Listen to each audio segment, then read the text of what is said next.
Okay, so I wanted to take a look at this and describe a little bit of what's going on here. So, since there's 52 choose 4 options for the total number of ways 4 cards can be selected from a 52 card deck. So that's going to be like the denominator, right? So that 270, 725 is all the possible outcomes. And up here we want something that represents all the different outcomes among these. That could be a 3 card, 3 of a kind.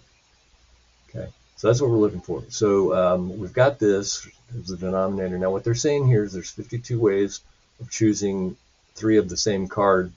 So for each of these 13, what they're calling ranks, like king, queen, jack, 1, 2, 3, etc. So for each of those 4, we're wanting to choose 3.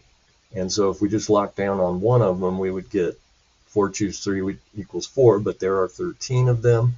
So we're going to take those times the 13 different ranks. And that's how we get 52 for this first multiplier.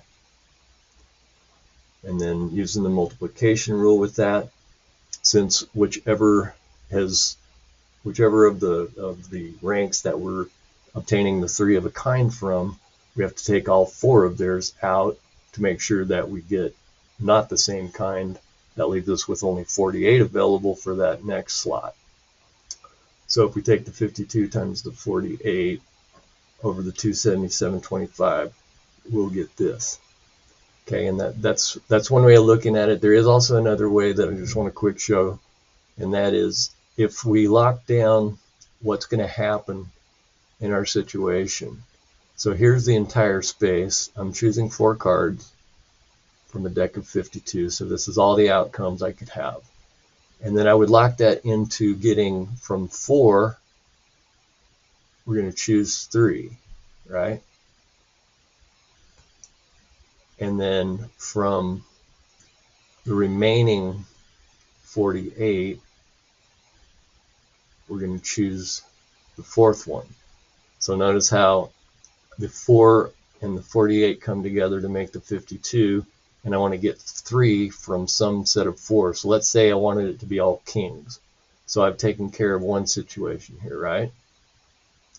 So then I can just take, and whatever I get with this only accounts for, like if we were talking about kings, what's the probability of getting 3 kings and 1 other card not a king? That would be represented by this, but I have to consider this for not just kings, but any of the cards in the deck.